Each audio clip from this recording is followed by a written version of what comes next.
ఏ చాప్టర్లో ఉన్నాము? ఫస్ట్ కదా? ఓకేనా? Sir hire purchase system sir. Very good. Hire purchase system లో ఉన్నాము. థియరీ చెప్తున్నాను మీకు. Theory sir. Okay, theory concept లో ఉన్నాము హైర్ పర్చేస్ సిస్టమ్ లో. Okay, so this is the topic, royalties, hire purchase system and installment purchase system. Okay, this is the topic, hire purchase system and installment purchase system. These are the topic I am explaining about hire purchase system and installment purchase system. So what are the systems we are implementing and which are most important in modern days?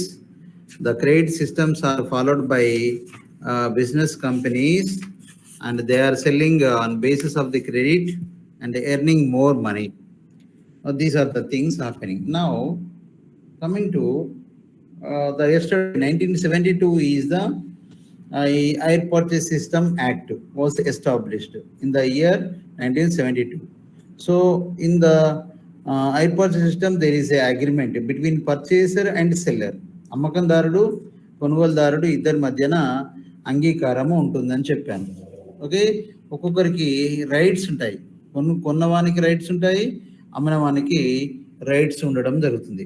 అద్దె అమ్మకందారుడు తనంతట తాను ఒప్పందాన్ని అంటే అగ్రిమెంట్ని close చేసుకోవడానికి వీలు లేదు అతను. ఎందుకంటే ఇన్స్టాల్మెంట్ పేమెంట్ క్లియర్ అయిన తర్వాతనే ఇది ఇరు మధ్య ఒక రాతపూర్వకంగా ఒప్పందం ఉంటుంది, అప్పుడు రద్దుపరచుకోవచ్చు. ఓకే, అద్దె కొనుగోలుదారుడు సొంతంగా పోయి రైతుపడి మొత్తం టోటల్ అమౌంట్ పే చేస్తే రద్దు చేసుకోవచ్చు. అట్లా మిగతా వాయిదాలన్నీ కూడా ప్రాంప్ట్గా పే చేయాలి. పే చేయకపోతే అతను ఆ ఆస్తిని తీసుకుపోయే అవకాశము ఉంది. ఇది ఎక్కువ శాతం మోటార్ వాహనాల చట్టము లో జరుగుతుంది అనమాట. దీనికి ఆ తక్షణ చెల్లింపు ఉంటుంది. తర్వాత రూల్స్ అండ్ రెగ్యులేషన్స్ 3/4 వరకు వాడు కట్టాడు అనుకోండి, తిరిగి పొందే హక్కు ఉంటుంది. 3/4 లాగా లేదనుకోండి, 3/4 వంతు ఆస్తి వాహనంలో ఆస్తి విలువలో 3/4 వంతు కంటే తక్కువగా కట్టినట్లయితే ఈ అసెట్ వాళ్ళు తీసుకుపోయే అవకాశం ఉంది. ఇట్లా వాయిదాల ప్రకారము చెల్లించాల్సిన మొత్తము వివిధ రకాల వివరాలన్నీ కూడా అమ్మకందారు నుంచి కొనుగోలుదారుడు పొందే హక్కు కలిగి ఉంటాడు. ఎందుకంటే వాయిదా చెల్లించినట్లయితే చివరి వాయిదా చెల్లించే లోపల ఏ వాయిదా సొమ్మైనా అద్దె కొనుగోలుదారుడు చెల్లించకపోతే అమ్మకందారుడు వాపసు తీసుకునే అవకాశాలు ఉంటాయి. అంతవరకు చెల్లించిన వాయిదాలను క్యాన్సిల్ చేసే అవకాశం ఉంటుంది. సో ఈ వాయిదా సొమ్ముని మనము అతను రెంట్గా భావిస్తాడు. అయితే దీని మీద కోర్టు కేసులు అలాంటివి ఉండేదో ఇన్స్టాల్మెంట్ పర్చేస్ సిస్టమ్. దీంట్లో వస్తువును స్వాధీనం చేసుకున్న వ్యక్తి ఆ మొత్తం ధరను చెల్లించే అవకాశము లేదు. తిరిగి వస్తువును స్వాధీనం చేసుకునే తేదీ వరకు కొనుగోలుదారుడు చెల్లించిన మొత్తము లేదా అట్టి విలువ మొత్తం అద్దెగా భావించడం జరుగుతుంది. దానికంటే ఎక్కువ ఉన్న మొత్తాన్ని మాత్రము తీసుకునే అవకాశం ఉంటుంది. సో ఇక దీనిలో అకౌంటింగ్ రికార్డులలో 2 రకాల రికార్డ్స్ చేస్తాము. అద్దె కొనుగోలుదారు పుస్తకాలలో అకౌంట్స్ చేస్తాము, అమ్మకందారుని పుస్తకాలలో అకౌంట్స్ చేస్తాం. దానికి ఈ క్రింది విధంగా చిట్టా పద్ధతులు ఉంటాయి. చిట్టా పద్ధతులు మీరు రాసుకోవాల్సి ఉంటుంది. ఎగ్జామినేషన్ పాయింట్ ఆఫ్ వ్యూలో ఇలాగా చిట్టా పద్ధతులు వస్తాయండి. చూడండి, మీరు ఎంట్రీస్, జర్నల్ ఎంట్రీస్ ఉంటాయి. ఓకే, ఈ జర్నల్ ఎంట్రీస్ మీరు నార్మల్గా అద్దె కొనుగోలు వాయిదా కొనుగోలు పద్ధతిలో ప్రాబ్లం కంటే థియరీని రాయడము ఉత్తమంగా చెప్పవచ్చు. మొదటి వాయిదా చెల్లించినప్పుడు తరుగుదల ఏర్పాటుకు వడ్డీని తరుగుదల లాభనష్టాల ఖాతాకు మళ్లించినప్పుడు profit and interest is transfer to profit and loss account. ఇలాగా మనము అకౌంట్స్ చేయాల్సి ఉంటుంది. ఎవరి పుస్తకాలలో? అమ్మకందారు పుస్తకాలలో మరియు కొనుగోలుదారు పుస్తకాలలో మనము ఈ అకౌంట్స్ని చేయాల్సిన అవసరము ఉంటుంది. So this is the information about the hire purchase system. Hire purchase systems. దీంట్లో సేమ్ యాస్టేజ్ గా ఇన్స్టాల్మెంట్ పర్చేస్ సిస్టమ్ కూడా ఉంటుంది, వాయిదాల పద్ధతి. ఇది సిమిలర్ దానిలాగానే, పెద్దగా చేంజ్ ఏముండదు. వాయిదా కొనుగోలు పద్ధతిలో దానికి దీనికి పెద్దగా చేంజ్ ఉండదు, లెక్కలు సేమే ఉంటాయి, కానీ కొన్ని రైట్స్ మాత్రము ఈ సెల్లర్కి ఎక్కువగా ఉండే అవకాశం ఉంది. వాయిదా కొనుగోలు పద్ధతిలో సెల్లర్కి ఎక్కువగా ఉండే అవకాశం ఉంది. నా వాయిదా కొనుగోలు పద్ధతులు ఏంటి? అమ్మకం లోపల వస్తువు యొక్క ధరను కొంత గడువు తర్వాత చెల్లించే సౌకర్యం ఉంటుంది. అందులో కూడా అంతే. వాయిదా కొనుగోలు పద్ధతికి దీనికి వాయిదా కొనుగోలు పద్ధతి కూడా అద్దె కొనుగోలు పద్ధతిని పోలి ఉంటుంది. It is similar to hire purchase system. The installment purchase system is also similar to hire purchasing system. ఈ పద్ధతి లోపల వస్తువు యొక్క ధర ఒకసారి కాకుండా కొన్ని వాయిదాలలో తీర్చే సౌకర్యం ఉంటుంది. అందులో కూడా అలానే వాయిదా పద్ధతిలో సరుకు యాజమాన్యము హక్కు అమ్మకందారు నుంచి కొనుగోలుదారుడికి ఒప్పందం కుదిరిన వెంటనే ట్రాన్స్ఫర్ అవుతుంది. అందులో ఇమ్మీడియట్ గా ట్రాన్స్ఫర్ కాదు, రైట్స్ ఆస్తి యొక్క హక్కులు కొనుగోలుదారుకి బదిలీ అవ్వడం జరుగుతుంది. కొనుగోలుదారు చివరి వాయిదా దాకా చెల్లించాలి. కొనుగోలుదారుడు అంటే పర్చేసర్ వాయిదాలు చెల్లించకపోతే సరుకును తిరిగి పొందే హక్కు అమ్మకందారుడికి ఉండదు, స్వాధీనం చేసుకునే హక్కు ఉండదు. కానీ వాయిదాలు రాబట్టుకోవడానికి ఆ ఇన్స్టాల్మెంట్స్ ను ఎట్లా కవర్ చేసుకోవాలి, ఆ విషయంలో హైకోర్టును సంప్రదించే అవకాశము ఉంది. కోర్టుల దగ్గరికి వెళ్తాడు. ఇతనికి ఏంది, ఇమీడియట్ గా వస్తువు ట్రాన్స్ఫర్ కావడంతోనే కొనుగోలుదారుకి హక్కు సంక్రమిస్తుంది. అమ్మకందారుడు స్వాధీనము, అమ్మకందారుడు వస్తువును బదిలీ చేసినాక ఆయన హక్కులు కోల్పోతాడు.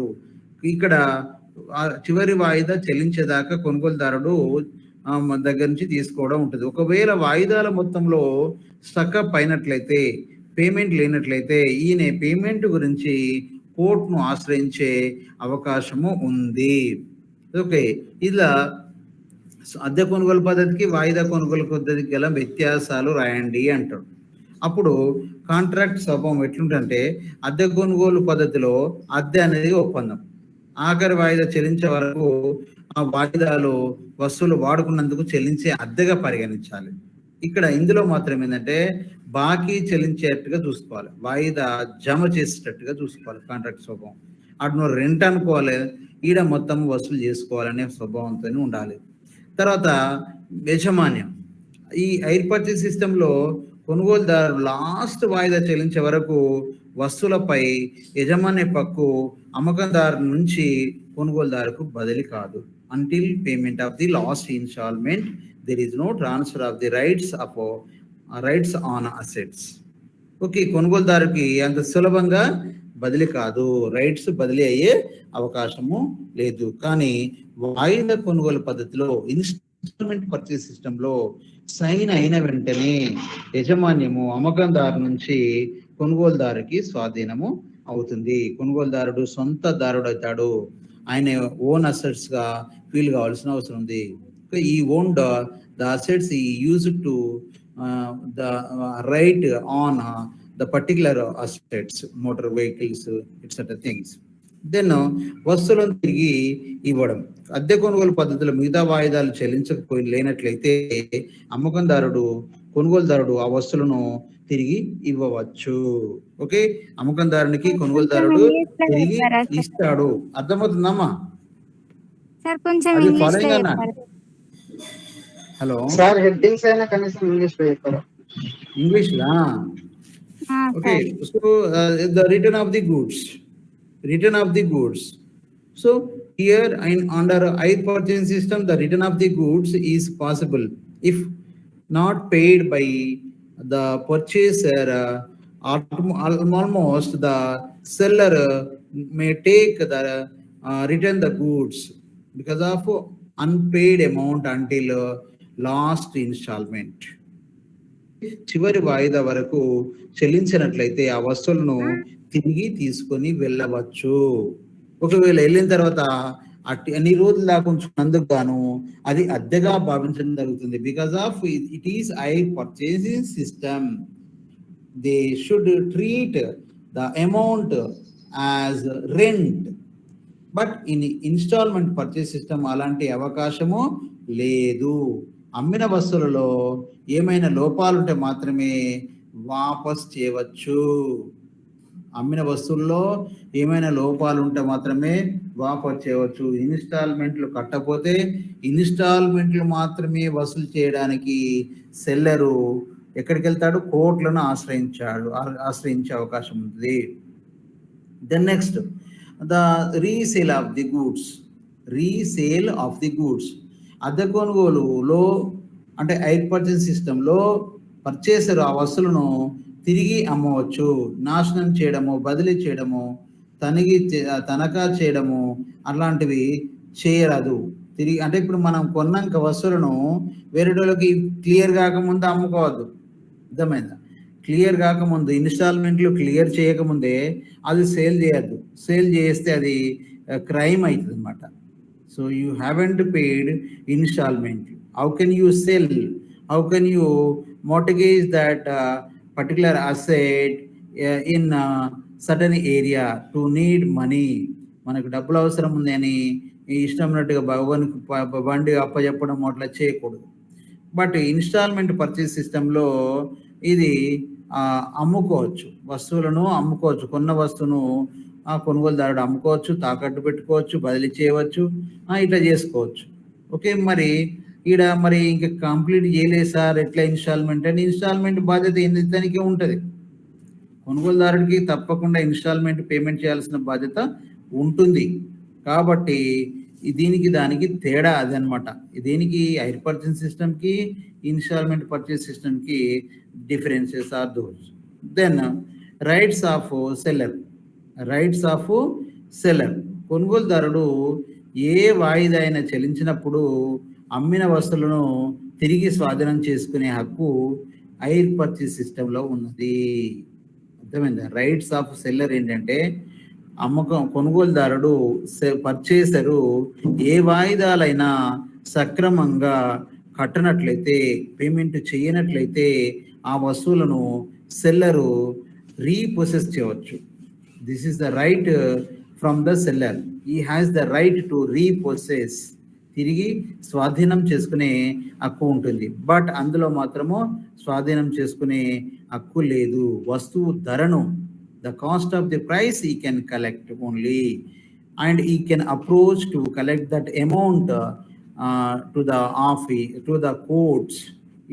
They have the right, the seller has the right that only. Okay, so these are the differences between hire purchase system and installment purchase system. దానికి సేమ్ ఉంటుంది, ప్రాబ్లమ్స్ కూడా ఉంటాయి, కానీ నార్మల్గా మాత్రము ఇంతవరకు ప్రాబ్లమ్స్లలో ఎక్కువగా రాలేదు. ఏంటంటే రాయల్టీ మాత్రమే ఎక్కువగా వచ్చింది. More times we expected the problem on royalty. ఒక ప్రాబ్లం చూద్దాం సింపుల్గా. ఒక ప్రాబ్లం చూడండి. మీరు ఇంగ్లీష్లో లేదని అనుకోకండి, మీరు ఫస్ట్ చూడండి. ఓకే, ఈ ప్రాబ్లంలో ఇచ్చాడు, కనబడుతుందమ్మా? Okay sir. మళ్ళీ చెప్పేస్తాను కానీ అర్థం చేస్తుంది. ఫస్ట్ ఏంటంటే ఇక్కడ ప్రాబ్లం ఏంటంటే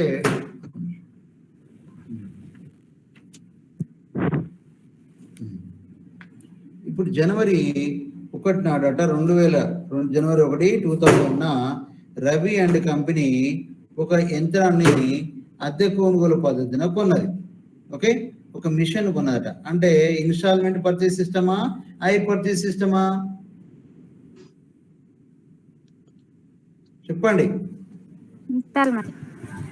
లేదు, హైర్ పర్చేస్ సిస్టమ్. ఓకే, అద్దె కొనుగోలు పద్ధతిన కొన్నది అంటారు. అద్దె కొనుగోలు పద్ధతిని ఏమంటారు? హైర్ పర్చేస్ సిస్టమ్ అంటారు. హైర్ పర్చేస్ సిస్టమ్ లో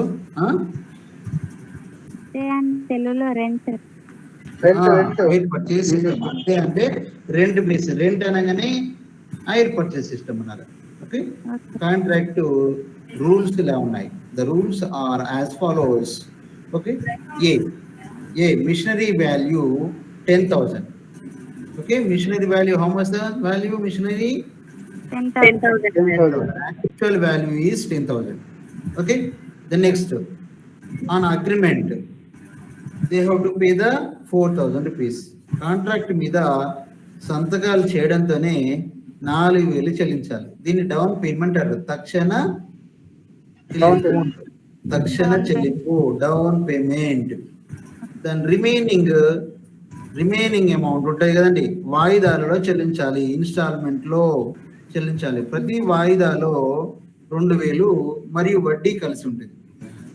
every instalment 2,000 and including interest also. 2,000లోనే వడ్డీ కలిసి ఉంటుంది. నెక్స్ట్, ఇక రిమైనింగ్ బాకీ ఉన్న మొత్తంపై 6% వడ్డీ కట్టాలి. ఇప్పుడు ఫస్ట్ మంత్ 4,000 కట్టింది కదా, ఓకే 4,000 కట్టాడు కదా, 4,000 తర్వాత ఎంత బాకీ ఉంటుంది? 6,000. 6,000 మీద వడ్డీ కట్టాలి. ఓకే, ఆ వడ్డీని బాకీ ఉన్న మొత్తం మీదనే కడతాం. బాకీ లేని మొత్తం మీద ఎందుకు కడతాం? నా పైన పేమెంట్ చేసిన 4,000 మీద కట్టము. స్థిర వాయిదాల మీద 10% తరుగుదల కూడా కట్టాలి. యంత్రం విలువ మీద జనవరి 1, 2000 నుండి 31 డిసెంబర్ 2002 వరకు రవి అండ్ కంపెనీ పుస్తకాలలో ఆవర్జ ఖాతాలు తయారు చేయండి. This is a problem. Okay, ఆవర్జ ఖాతాలు అంటే sir ledgers, accounts. Okay sir, accounts prepare చేయాలి. ఎవరి అకౌంట్? Machinery account, rent, interest account, అట్లాగా మనము ప్రిపేర్ చేయాల్సిన అవసరం ఉంటుంది. మీకు ఈ సొల్యూషన్ ఒకటి చెప్తాను, వినండి మంచిగా.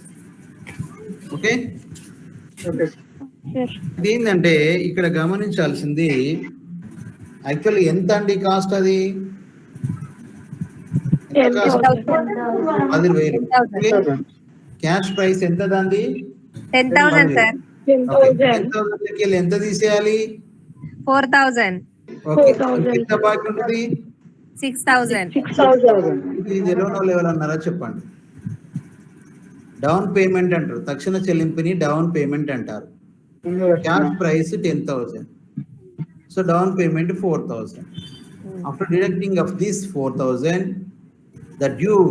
the balance due 6,000 amount to seller 6,000. Okay, every installment how much we need to pay? 2,000. 2,000 pay చేయాలి. ఓకే, 2,000 పే చేసినామా, మైనస్ ఎంత? ఇంకా 4,000. 4,000 సార్. 4,000 సెకండ్ ఇన్స్టాల్మెంట్ పేమెంట్ చేసిన 2,000 ఎంతమ్మా? ఇంకా 2,000 సార్. 0 అవుతుంది కదా. అవును సార్. ఒక 0 అవుతుంది. 0 పెట్టలే కింద, ఇక్కడ 0 అమ్మా. ఓకే, ఇక్కడ 0 అవుతుంది. అక్కడ కరెక్ట్ గా కనిపించలేదు సార్, కొంచెం కెమెరా సైడ్ ఇస్తారా? కనిపిస్తుంది సార్ ఇప్పుడు కొంచెం. 0 అన్నాడు కదా. ఓకే, ఇది ఓకే. దెన్ నెక్స్ట్ ఇటు చూడండి. ఇక ఇంట్రెస్ట్, వడ్డీ ఎట్లా సార్? మరి వడ్డీ ఎంత ఉంది లెక్క పెడదాం. ఫస్ట్ 6,000 మీద 6% కట్టాలి. 6,000 కదా మిగిలింది. అవును సార్. 6% అన్న లెక్కలు ఉన్నదా చూసుకున్నాం మనం. లెక్క 6% వడ్డీ అన్నది. అవును. 6,000 into 6%. Okay, 6,000 into 6%, 360.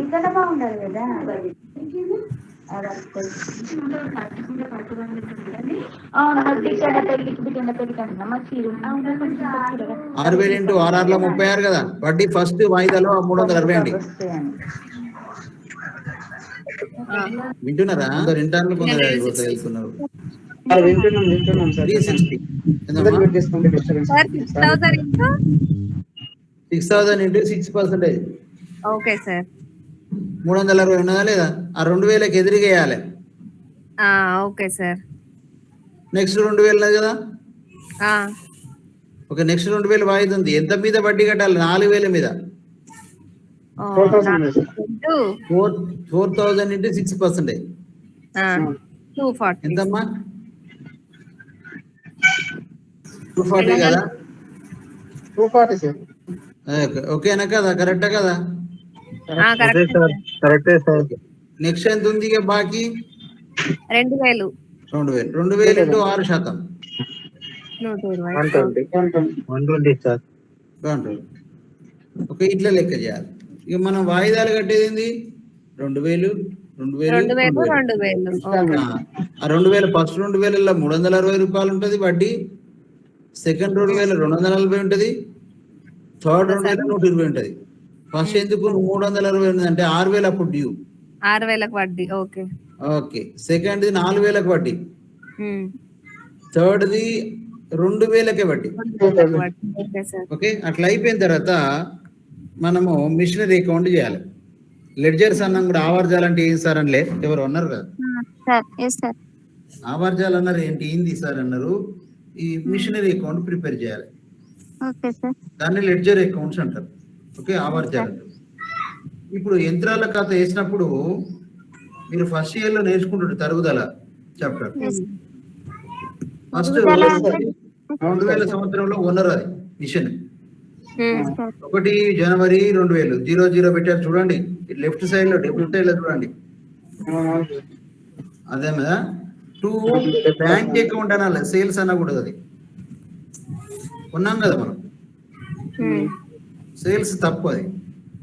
Okay, 2 bank account. ఎంత కొన్నారు? 10,000 కొన్నారు. 10,000 కొన్నారు కదా. తరుగుదల 10%, బై తరుగుదల 31 12 2000. Yes sir. ఓకే, బై తరుగుదల ఎంత? 1000. ఎట్లా 1000 అంటే 10,000 ఇంటూ 10%. 10,000 ఉన్నాయి కదమ్మా. ఉన్నది వాల్యూ ఎంత? మిషన్ ఉన్నది 10,000. 10,000 మీద 10% ఎంత అవుతుంది? 1,000. 1,000 రాశిలా లేదా చూడండి. 1000 రూపీస్ అవుతుంది సార్. ఓకే, 1,000 రాశిలా లేదా? బై సైడ్ లో బై తరుగుదల, 2 సైడ్ లో 2 బ్యాంకు. ఓకే, అటు 10,000 ఇటు 10,000 వేసినాం. డిఫరెన్స్ క్యారీ డౌన్ అంటారు, దాన్ని తేల్చిన నిల్వ అంటారు తెలుగులో. By balance carry down 9,000. Okay, amount next year కు జనవరి 1, 2001 2 బ్యాలెన్స్ బ్రాట్ డౌన్, తెచ్చిన నిల్వ 9,000. తెచ్చిన నిల్వ 9,000. Next December next year 31 December 2001 by తరుగుదల, బై డిప్రిషియేషన్ అకౌంట్ సేమ్ 10,000 మీదనే. ఇది ఫిక్స్డ్ ఇన్స్టాల్మెంట్ మెథడ్.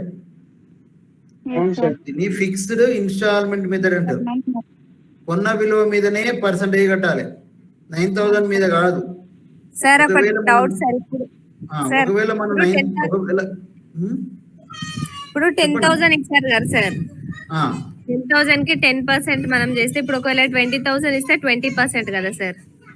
10,000 20,000 ఇస్తే 20. ఇప్పుడు 10,000 ఇచ్చి 20% ఇస్తే 2,000 అయితే తీసుకున్న దానికి పర్సెంటేజ్ చేయాలి సార్. క్యాలిక్యులేటర్ యూజ్ చేయాలి. 10% చేయడమే సార్. ఇప్పుడు 10,000 మీద కట్టాలి, 9,000 మీద కట్టకూడదు. ఒకవేళ నెక్స్ట్ సెకండ్ ఇయర్ లో అదిగా సార్, ఒకవేళ 20,000 ఇచ్చారు అనుకో ఫస్ట్ మనకి, ఇప్పుడు మనం ఎంత పర్సెంటేజ్ చేయాలి సార్? 10% లెక్క 10% ఇస్తే అలానే లెక్కలో ఇస్తాడమ్మా. Okay sir. ఓకే ఓకే, లెక్కలో పర్సెంటేజ్ ఇస్తాడు. Okay sir. లెక్క ఇస్తావు, ఇచ్చిండా లేదు చూడండి ఒకసారి. Okay okay sir. బాకీ ఉన్న మొత్తం 6% వడ్డీ కట్టాలి. స్థిర వాయిదాల పద్ధతి, ఫిక్స్డ్ ఇన్స్టాల్మెంట్ పద్ధతిన ఇయర్ కి 10% అయితే తరుగుదల కట్టాలి. Okay sir. ఓకే, అది లెక్కలు ఉన్నదా లేదా? ఉంది సార్. అట్లా. Okay, thank you. ఓకే, 10% కడతాం. 10% దేని మీద? 10,000 మీద. ఒకవేళ 9,000 కడితే అది డిమినిషింగ్ బ్యాలెన్స్ మీద అంటారు. డిమినిషింగ్ బ్యాలెన్స్, తగ్గుతున్న నిల్వల పద్ధతి అంటారు తెలుగులో. తగ్గుతున్న నిల్వల పద్ధతి అంటారు. ఓకే, ఇప్పుడు అటు 9,000 ఇటు 9,000 వేసినాం, తేల్చినాం. బై బ్యాలెన్స్ క్యారీ డౌన్ 8,000 వస్తుందమ్మా. So 8,000 next year, this is the last year, 1 జనవరి 2002 తెచ్చినాం. Okay to balance brought down 8,000. 8,000. ఆ ఇయర్ లో కూడా 31st డిసెంబర్ నాడు depreciation every year ending depreciation Okay. Calculate చేస్తాం. Okay sir. By depreciation account 1,000 on 10 ఇక్కడ వచ్చింది 10,000 into 10% is equal to 1,000. 1,000 okay sir.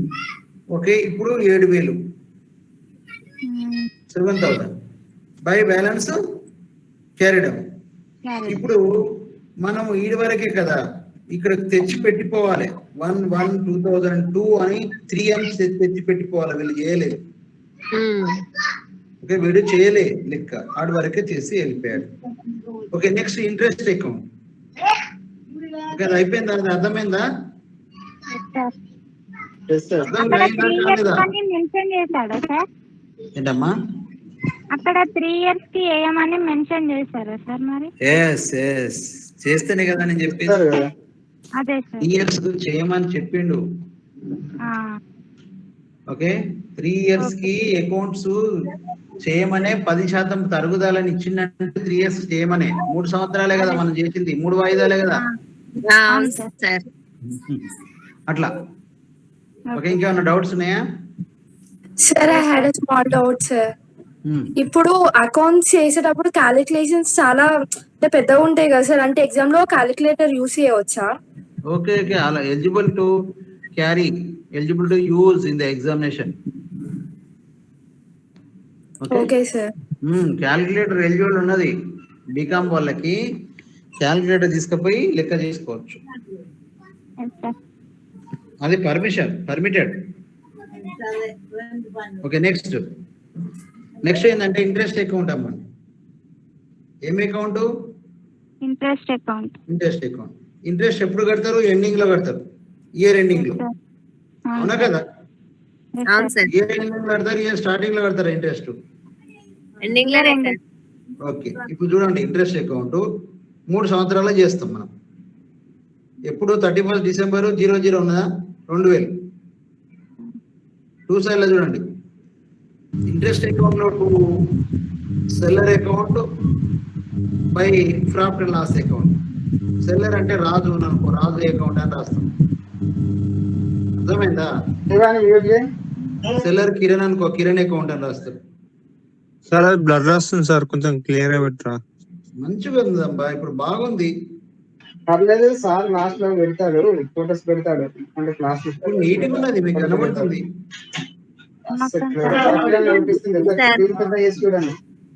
ఓకేనా? To seller account 360. ఎంత వడ్డీ ఎంత ఫస్ట్ ఇయర్ లో? 360 sir. Okay, by profit and loss account. Date వేయలేదు వాడు, డేట్ వేయలే, అదే డేట్ వేయాలి 31st డిసెంబర్ 2000 అని డేట్ వేయాలి. అక్కడ ఒక డేట్ కాలం ఉండాలి కదా సార్? ఎస్ ఓకేనా? అటువైపు 360, క్రెడిట్ వైపులో కూడా 360 ఉందా లేదా? ఓకేనా? ఓకే, ఇక సెకండ్ ఇయర్ ఆ 360 క్లోజ్ చేయాలి. There is no carry down balance. తెలిసిన నిల్వలు ఉన్నాయి. సెకండ్ ఇయర్ కూడా 31st December 2001 to seller account 240. Interest 240 కదా? అవును sir, second sir 240. By profit and loss account.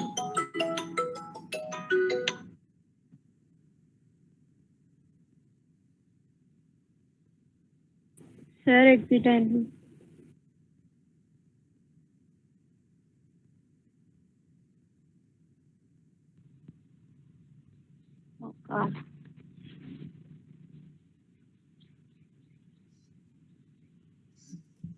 FA notes రోజు సార్ ఎవరికి పెడుతున్నారు కొంచెం చెప్పరా? నాకు నోట్స్ రావట్లేదు. సార్ కి కాల్ వచ్చినట్టుంది, సార్ చెప్దాం లాస్ట్ లో చెప్దాం, ఎందుకంటే క్లాస్ డిస్టర్బ్ అయింది ఇప్పుడే. ఓకే, ఎందుకంటే మనం దేని పని అన్ని అడుగుతా ఉంటే సార్ చెప్పడమే ఆ మాత్రం చెప్తాను. లాస్ట్ మనకి ఇబ్బంది కదా, క్లాసెస్ ఎక్కువ లేవు కదా అట్లా. మిమ్మల్ని అడుగుతున్నాము, సార్ నోట్స్ పెడుతున్నారు కదా, ఎవరికి అంటే ఎవరి గ్రూప్ లో యాడ్ చేశారు, ఎవరికి పెడుతున్నారు, మాకు రావట్లేదు అని. గ్రూప్ లో పెడుతున్నారు చూడండి. నాకు రావట్లేదు. గ్రూప్ ఉందా బ్రో? ఉంది. అవును ఉంది. నువ్వు లేవా గ్రూప్ లో? లేను. కింద పెడతాను. టూ గ్రూప్స్ ఉన్నాయి కదా, 2 గ్రూప్స్ లో పెట్టండి. గ్రూప్ లో యాడ్ చేస్తారా బ్రో? కింద లింక్ చాట్ బాక్స్ లో లింక్ పెడతాను, అందులో నుంచి యాడ్ గా. Okay bro. ఈ సార్ ఎక్కడ ఉంటారు? ఆర్ట్స్ కాలేజేనా? క్లాస్ ఏనండి ఫస్ట్. హలో సార్ వినిపిస్తుంది సార్. 31 December 2002 సెల్లర్ అకౌంట్ అని డెబిట్ సైడ్ లో ఉన్నదా లేదా? 3 సంవత్సరాలు. Okay. By profit and loss account 120 same. Is there any doubt here? Sir both equal రావాలా సార్? ఈక్వల్ వస్తుంది. ఈక్వల్ లేకపోతే క్యారీ డౌన్ వస్తుంది. అది close. Okay. This model of values అక్క రాకపోయినా కూడా కొన్ని మార్క్స్ ఇస్తారా చేసినందుకు? వేస్తారు. ఎన్ని మార్కులకి ఇది? 15 మార్కులు గుర్తుపెట్టుకోండి. Okay. 15 marks.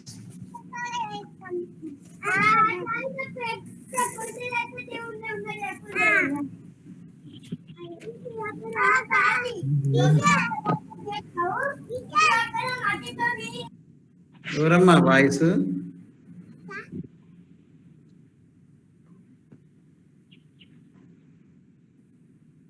Okay.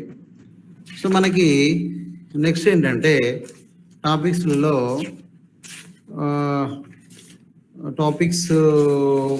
Royalty hire purchase system, instalment purchase system. మీరు హైర్ పర్చేస్ లో ఒక ప్రాబ్లం చెప్పాను మీకు. ఇంకా మళ్ళీ పోస్టింగ్ చెప్తాను ఏమన్నా ఉంటే మీకు. నెక్స్ట్ ఏంటంటే యూనిట్ 2 సింగిల్ ఎంట్రీ సిస్టమ్. మీకేంటి సింగిల్ ఎంట్రీ సిస్టమ్ అని రాసుకోండి. ఒంటి పద్దు విధానము అని రాసుకోండి. ఏమని రాసుకుంటారు? సింగిల్ ఎంట్రీ సిస్టమ్, ఒంటి పద్దు విధానం. ఇదేనో unit 2 unit. Okay. Second unit single entry system. So మనకి ఏంటి సింగిల్ ఎంట్రీ సిస్టమ్ అంటే ఏంటి ఫస్ట్ మనం అర్థం చేసుకోవాలి. What is the meaning of single entry system? మనకి 2 ఎంట్రీ సిస్టమ్స్ ఉన్నాయి. Generally, the system of account divided into 2 categories. There are 2 categories. Number 1, single entry system. Number 2, double entry system. Okay, double entry system. So there are differences. Have certain differences are available. But one thing, శాస్త్రీయ పద్ధతి scientific method లో పుస్తకాలను మనము జంట పద్ధతి విధానంలో కాకుండా మన ఇష్టం ఉన్నట్టు వాటర్ రాస్తే అది ఒంటి పద్ధతి విధానం కిందకి వస్తుంది. ఇక్కడ ఏంటంటే బుక్ కీపింగ్ అంటే చూడండి. బుక్ కీపింగ్ అంటే keep the financial information, financial transactions into the books is called book. In a systematic manner into the books is called book keeping. So book keeping లో అలా పర్సనల్ అకౌంట్స్, రియల్ అకౌంట్లు, nominal accounts అవన్నీ కూడా రాస్తాం రికార్డులో. Transaction complete గా అవడంతోనే మనము జర్నల్లో రాస్తాం. జర్నల్లో రాసిన తర్వాత అవి లెడ్జర్కి వెళ్ళిపోతాయి. లెడ్జర్ అయిపోయిన తర్వాత బ్యాలెన్సింగ్ చేస్తాం. బ్యాలెన్సింగ్ అంటే నిల్వలు తేల్చడం. ఆయన మనకు బాకున్నాడా, మనము అతనికి బాకున్నామా. Okay. Due to from that person or due to that person. Like that we ascertain after preparation of the ledger accounts. Okay, ledger. Okay, ledgers చేసిన తర్వాత ట్రయల్ బ్యాలెన్స్ అంటారు. ట్రయల్ బ్యాలెన్స్ అంకన అంటారు తెలుగులో. ట్రయల్ బ్యాలెన్స్ ప్రిపేర్ చేస్తాం. చేసిన తర్వాత అది మళ్ళీ ఫైనల్ అకౌంట్స్ పోతాయి. Trading account, profit and loss account and balance sheet. వర్తకపు ఖాతా, లాభ నష్టాల ఖాతా మరియు ఆస్తి అప్పుల పట్టని ఈ విధంగా 8 దశలు ఉంటాయి, 8 స్టేజెస్ ఉంటాయి. దాన్నే అకౌంటింగ్ చక్రము, అకౌంటింగ్ సైకిల్ అంటారు. Okay. Accounting cycle started with transaction, ended with balance sheet. Started with transaction, ended with balance sheet. So ఇదంతా ఎందుకు చెప్తున్నానంటే మన సిస్టమ్ ఆఫ్ అకౌంటింగ్ లో 2 టైప్స్ ఆఫ్ సిస్టమ్స్ ఉంటాయి. Number 1 double entry system, number 2 single entry system. మనకి అన్నిటికి సంబంధించినవి వాస్తవిక, నామమాత్ర ఖాతాలు రాకుండా ఈ ఒంటి పద్దు విధానంలో రియల్ అకౌంట్, నామినల్ అకౌంట్ అనేవి రావు. ఓన్లీ పర్సనల్ అకౌంట్ మాత్రమే ఇందులో రాస్తారు. ఒంటి పద్దు విధానంలో రియల్ నామినల్ అంటే వాస్తవిక ఖాతా సూత్రాలు, నామమాత్రిక సూత్రాలు విస్మరించి ఒమిట్ చేసేసి ఒక ఓన్లీ పర్సనల్ అకౌంట్ మాత్రమే తీసుకోవడం జరుగుతుంది. క్యాష్ అకౌంట్ మాత్రము రాస్తారు. నగదు మాత్రము ఒకటి మాత్రమే. రియల్ అకౌంట్ ఉంటే నగదు కూడా రియల్ అకౌంట్ అవుతుంది, కానీ ఒక నగదు మాత్రము తీసుకోవడము జరుగుతుంది. తర్వాత ఏ సమాచారమైనా కూడా ఓచర్ల మీదనే ఆధారపడవలసి వస్తుంది. ఓచర్లు ఉంటాయి కదా, ఓచర్స్ అంటే రిసీట్స్, ఓకే, బిల్లుల మీదనే ఆధారపడి ఉంటుంది. ఇది సాధారణంగా సొంత వ్యాపారికి, పార్ట్నర్షిప్ ఆర్గనైజేషన్, సోల్ ట్రేడర్కి కొంచెము ఉపయోగపడుతుంది. ఓకే, అయినా కూడా లీగాలిటీగా ఇటువంటి సింగిల్ ఎండ్ సిస్టమ్ మంచిది కాదు, ఆమోదయోగ్యం కాదు. అందరూ ట్రస్ట్ చేసేటట్టుగా ఉండదు ఈ సింగిల్ ఎండ్ సిస్టమ్. వ్యక్తి అవసరాలకు అనుగుణంగా మనం ఒంటి పద్దు విధానం రాస్తాం, కానీ ఒక్కొక్కసారి తిరిగి చూస్తే లెక్కలలో తప్పులే ఏర్పడుతుంటాయి. ఓకే, దీనివల్ల లాభం ఏంటి మరి? ఒంటి పద్దు, what are the advantages by using of the single end system? Single end system recording is very easy to record. There is no difficulty, there is no problematic thing, easy to record. సులభంగా రాసడానికి, నమోదు చేయడానికి ఇది తేలిక. తర్వాత చిన్న వ్యాపార సంస్థలు, the small enterprises should be recorded easily. తక్కువ ఆస్తులు ఉన్న సంస్థలు, తక్కువ అప్పులున్న వాళ్ళకి ఈ సింగిల్ ఎండ్ సిస్టము ఉపయోగపడుతుంది. తర్వాత దీనికి వెల్ నాలెడ్జ్ ఉండాల్సిన అవసరం లేదు. బుక్ కీపింగ్ సిస్టమేటిక్ మేనర్ చేయడం, ప్రిన్సిపల్స్ తెలవడం, రూల్స్ వెళ్ళడం అంతా అవసరమే లేదు. No need to know the full information, full knowledge about the accounting. Is it no? నా జంటబద్ధ విధానంతో అంటే డబుల్ ఎంట్రీ సిస్టమ్తో పోల్చుకుంటే ఇది తక్కువ ఖర్చు, చాలా limited expenses. There is no lot of expenses for single entry system uses. Then మనకి లాభము నష్టాన్ని ఈజీగా కనుక్కోవచ్చు. లాభం ఎంత, నష్టం ఎంత ఈజీగా మనం ఫైండింగ్ చేసే అవకాశం ఉంది.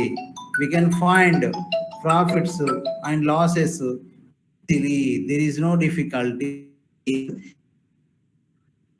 So it is recording easy, and with the small units, some small business firms is suitable to use the single system because of they are having a low assets, minimum assets, minimum liabilities, and no need to require bookkeeping knowledge, and it is compared to double entry system very less expenses incurred.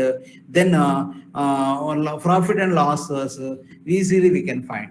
These are the advantages of the single entry system. Then coming to disadvantage, demerits.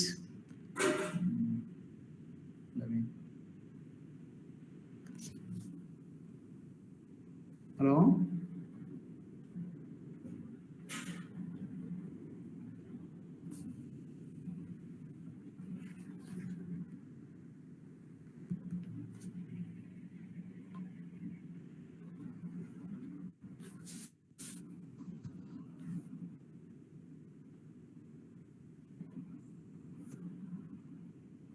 Coming to demerits, లోపాలు ఏంటంటే ప్రతి వ్యవహారానికి రెండు అంశాలు ఉంటాయి.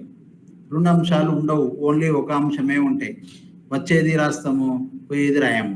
కాబట్టి this system is called single end system. ఒక అంశాన్ని మాత్రమే రాస్తాము. మనం ఒక షాప్లో కూర్చున్నాం అనుకోండి, పైసలు వచ్చేది రాసుకోవాలి, పోయేది రాసుకోవాలి. కానీ ఇక్కడ ఏంటంటే డబ్బులు వచ్చేదే మాత్రమే రాస్తారు. ఇన్కమింగ్ వచ్చేది రాస్తారు, అవుట్ గోయింగ్ పోయేది రాయరు. రాయకపోతే లెక్కలు కరెక్ట్ ఉంటాయా?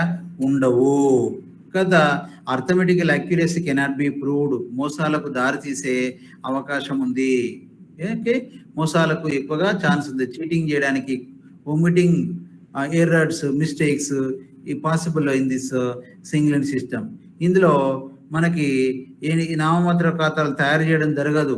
ఓకే, రియల్ అకౌంట్ ఉండదు. కాబట్టి వర్తక లాభ నష్టాల ఖాతాను తయారు చేయడము కుదరదు. Profit and loss account, trading account అని ఇందులో మనము తయారు చేయడము సాధ్యము కాదు. అట్లాగే రియల్ అకౌంట్స్ ఉన్నాయి కాబట్టి అసెట్స్, లయబిలిటీస్, బ్యాలెన్స్ షీట్ కూడా చేయడము వీలు కాదు. ఓకే, ఆర్థిక పరిస్థితి తెలుసుకోవడము, ఫైనాన్షియల్ పొజిషన్ తెలుసుకోవడము ఇబ్బంది అవుతుంది, కష్టం అవుతుంది. In this system, single system, we can't know the particular financial position of the concern because of we are not using the real account principles. Then arithmetical accuracy failed. అంకగణిత ఖచ్చితత్వం ఉండదు. Trial balance చేస్తే తప్పుల తడక ఉంటుంది. తప్పుల తడకలో ఎక్కడ తప్పులు వినియో మనం తెలుసుకోవడము కష్టం అవుతాయి. యజమాని తమ వ్యాపారాన్ని అమ్మే సందర్భంలో వ్యాపారం విలువ తెలుసుకోవడానికి, గుడ్ విల్ తెలుసుకోవడానికి కూడా కష్టం. Almost the good will of my concern, my institute, my form.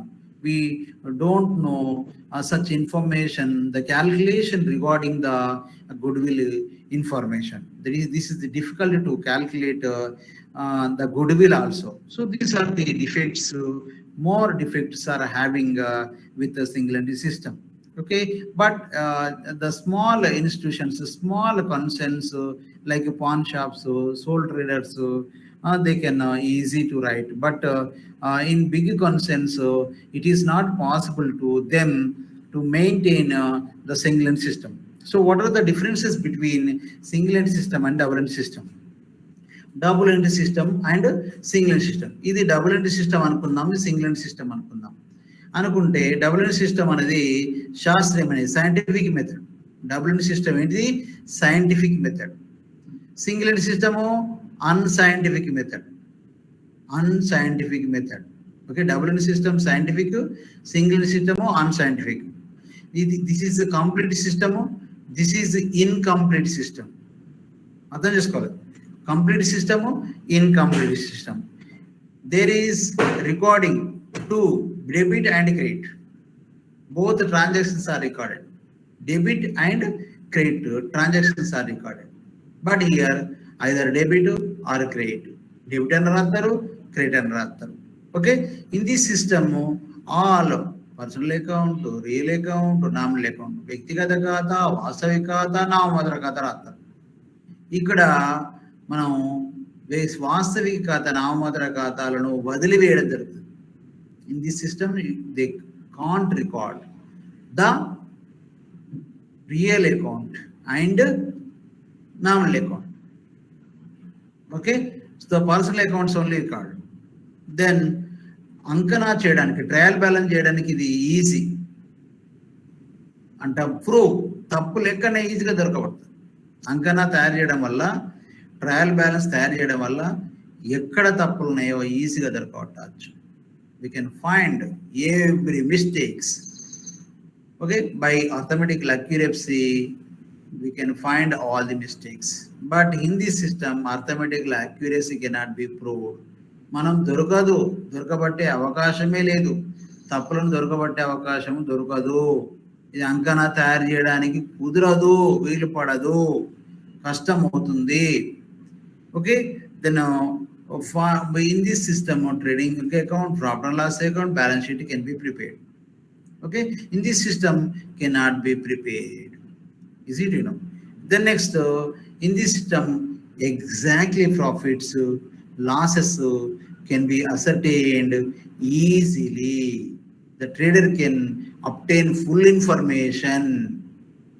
The profit or loss exactly ascertained.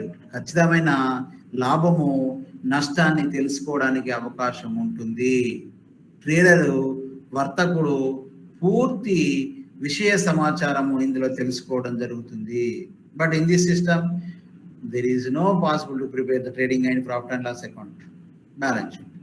So how can you know the exact profit? Exactly వాస్తవమైన లాభము నష్టము తెలుసుకోవడము సాధ్యము కాదు.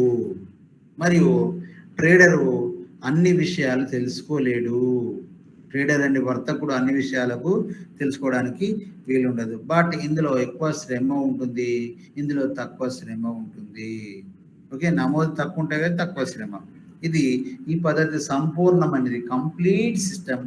ఈ పద్ధతి incomplete system. We can compare 2 years of accounts easily. We cannot compare 2 years of accounts so easily. Okay, errors, frauds, mistakes easily detected.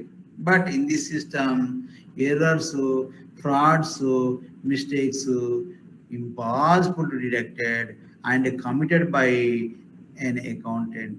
Committed. జీరోలో ఉంటే ఇంకో జీరో పెడతారు, 10,000 ఉంటే జీరోను కట్ చేస్తారు, మెల్ల ఇదే పెట్టి వైట్నర్ పెట్టి మాపు చేస్తారు. అట్లాగా తప్పుల తడక అవుతుంది. ఇది ఏంటిది అంటే double entry system, single entry system తేడాలుగా చెప్పవచ్చు. Double entry system, single entry సిస్టానికి తేడాలుగా, డిఫరెన్సెస్గా చెప్పడం జరుగుతుంది. ఓకే, నా నార్మల్గా దీనికి ఒక ప్రొఫార్మా ఉంటుంది. ఆ ప్రొఫార్మా ప్రకారంగా మనము లెక్కలు చేయాల్సి ఉంటుంది. ఓకే, ఆ ప్రొఫార్మా చూడండి మీరు.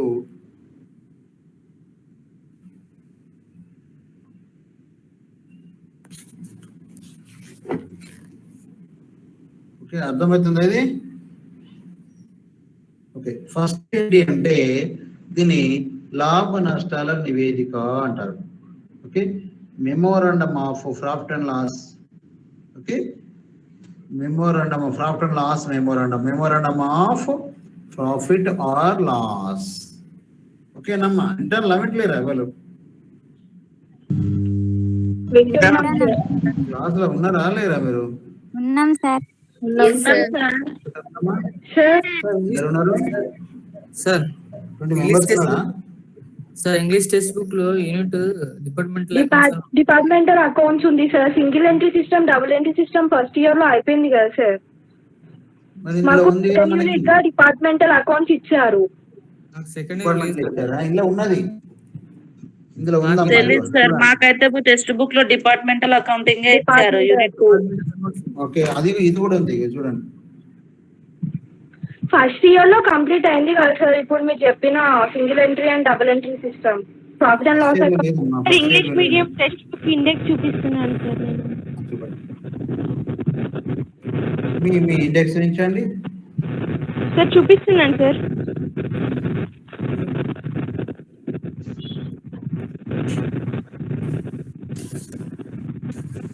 ఇది లేదా సింగిల్ సిస్టమ్ మీకు లేదా? లేదు సార్. లేదు సార్. బుక్ లో ఉంది కదా మరి. ఉంది సార్. ఒకసారి ఎక్స్ప్లెయిన్ చేయరా సార్? ఇది కూడా ఒక స్నాప్ షాట్ మన గ్రూప్ లో పెట్టండి. ఇది అది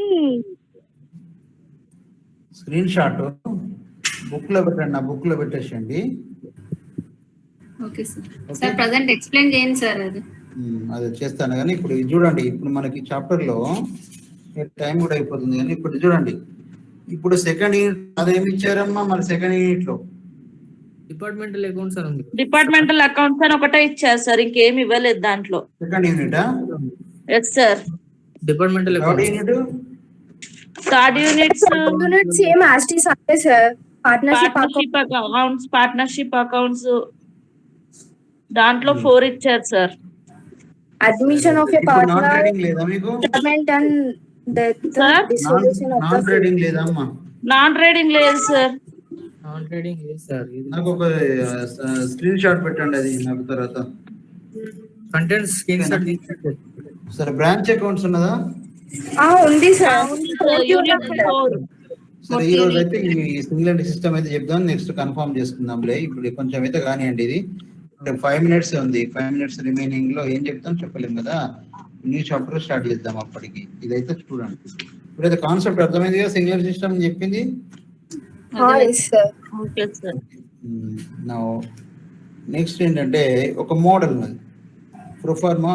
చూడండి ప్రొఫార్మా ఏంటంటే ఇక్కడ చూడండి ప్రొఫార్మా. మీరు ఇది ఫస్ట్ ఇయర్ లో చదివారా? ఓకే, ఫస్ట్ ఇయర్ లో ఉండదు మరి మీకు అయితే. ఓకే, ముగింపు మూలధనం అంటే క్లోజింగ్ క్యాపిటల్. అది సెకండ్ ఇయర్ లో తెలుగు మీడియం వాళ్ళకి ఉంది సార్. ఏందమ్మా? తెలుగు మీడియం వాళ్ళకి మీరు ఇప్పుడు చూపించేది ఉంది సార్. మరి ఉన్నది అదే సింగిల్ ఎంట్రీ సిస్టమ్ ఉంది sir. First unit first lesson ఇది ఉందమ్మా, చాప్టర్ ఉంది.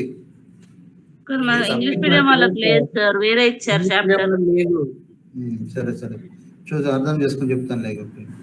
సో క్లోజింగ్ క్యాపిటల్ నేను అడిగి చెప్తాను ఇన్ఫర్మేషన్ ఆఫీస్ సెంటర్ నుంచి ఇట్లున్నాను. Okay, closing capital. క్లోజింగ్ క్యాపిటల్కి ఇక్కడ రాసుకోవాలి. Closing capital second column rupees కాలంలో రాస్తాం. ఓకే, లెక్కలో ఎక్కడ క్లోజింగ్ క్యాపిటల్ ఉందో చూడాలి. Opening capital, closing capital. First closing capital చూసుకోవాలి. ఇది ఏంటి చేస్తున్నాము? Profit and loss statement of profit and loss account. Okay, statement of profit and loss account, లాభ నష్టాల నివేదిక, statement of profit and loss account. Closing capital first second కాలంలో రాస్తాం. దానికి యాడ్ చేయాలి డ్రావింగ్స్. ఓకే, డ్రావింగ్స్ యాడ్ చేయాలి. తర్వాత ఇంట్రెస్ట్ ఆన్ డ్రావింగ్స్ యాడ్ చేయాలి. రెండు కలిపిండు మనకు ఇక్కడ యాడ్ చేశాడు చూడండి.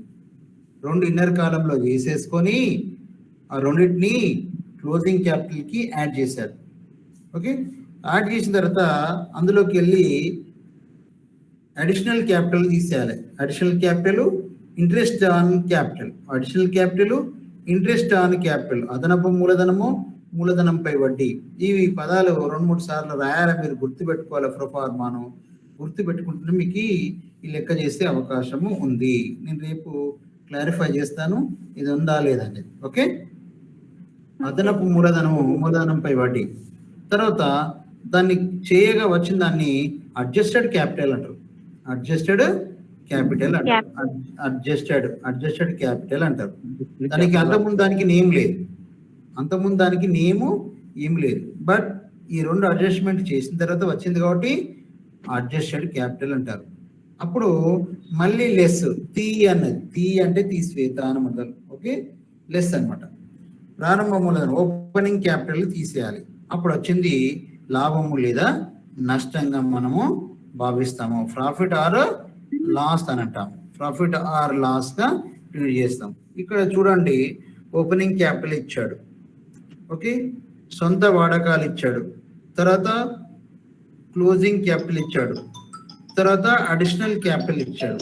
అడిషనల్ క్యాపిటల్ కూడా ఇవ్వడం జరిగింది. ఓకే, ఓపెనింగ్ క్యాపిటల్, తర్వాత సొంత వాడకాలు, తర్వాత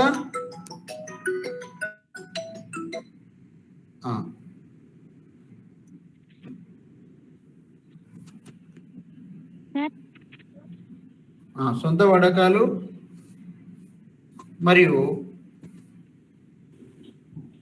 వాడకాలు మరియు క్లోజింగ్ క్యాపిటల్ ఇవ్వడం జరిగింది. ఇక్కడ గమనించాలి. ఫస్ట్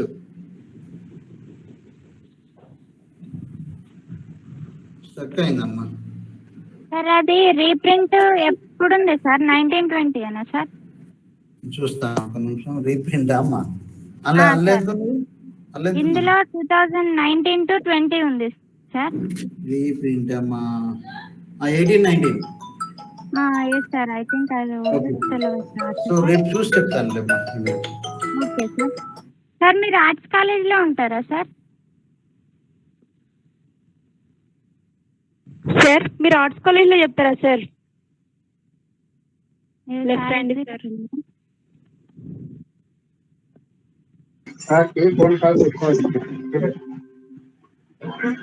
ఎవరికైనా తెలుసా బ్రో సార్ ఎక్కడ ఉంటారు? ఆర్ట్స్ కాలేజేనా? నేను ఒకసారి క్లాస్ అయిపోయిన తర్వాత సార్కి పర్సనల్ కాల్ చేసి అడుగుతాను. ఓకే బ్రో, కొంచెం చెప్పండి ప్లీజ్. క్లాస్ అయిపోయింది టైం. ఎందుకంటే గ్రూప్ లో ఒకసారి డౌట్స్ పెట్టండి. గ్రూప్ లో సార్ అని చెప్పి గ్రూప్ లో పెడితే అయిపోయింది. క్లాస్ లో అడిగినాం అనుకో మనకున్న పీరియడ్ తక్కువ, అనవసరం క్లాస్ డిస్టర్బ్ అయితే కరెక్ట్ వినలేము. అట్లా మళ్ళీ అంటే అందుకే క్లాస్ అడిగినాం కదా బ్రదర్. ఒక 5 minutes లో అట్లా ఉన్నప్పుడు మనం స్టార్ట్ చేస్తే 5 minutes క్లాస్ ఉండకుండా అన్ని డౌట్స్ అడగచ్చు. మధ్యలో అడిగితే మనకి ఇబ్బంది అన్నమాట. తక్కువ అనుకుంటారు నేనేమి మాట్లాడలేదు క్లాస్. సార్స్ ఏమైనా నోట్స్ పెడితే 2 గ్రూప్లలో పెట్టండి. 2 గ్రూప్లలో ఇచ్చారా వర్క్ బుక్స్? 2 గ్రూప్లలో లేను, ఒకటే గ్రూప్ లో ఉన్నా. కింద చాట్ బాక్స్ లో గ్రూప్ లింక్ పెట్టాను, ఇంకో గ్రూప్ ది దాంట్లో అడగండి. బ్రదర్ సార్ నెంబర్ చెప్తారా? సార్ ఎవరికి ఇవ్వద్దన్నారు. వీళ్ళు అయితే నాకు కాల్ చేశారు, ఒక 2 కాల్ చేసి అందరికి పెట్టద్దు, అందరు మాకు పర్సనల్ మెసేజ్ చేస్తున్నారు, మేము చెప్పే కాలేజీలో మాకు గ్రూప్స్ ఉన్నాయి, మాకు ఇబ్బంది అవుతుంది అని చెప్పేసి అన్నారు. గ్రూప్ లో ఉంటారు కదా రేపు చూసుకోండి. కాలేజ్కి వెళ్తున్నాం, మరి ఒకవేళ సార్ కలుస్తారా అని. శ్వేత గారు వీళ్ళు ఇక్కడ వాళ్ళు కాదు, చెప్పండి. స్టాఫ్స్ వేరే వేరే దగ్గర Books వాళ్ళు ఉంటారు. ఇస్తున్నారా? ఇక్కడ దగ్గర కాదు.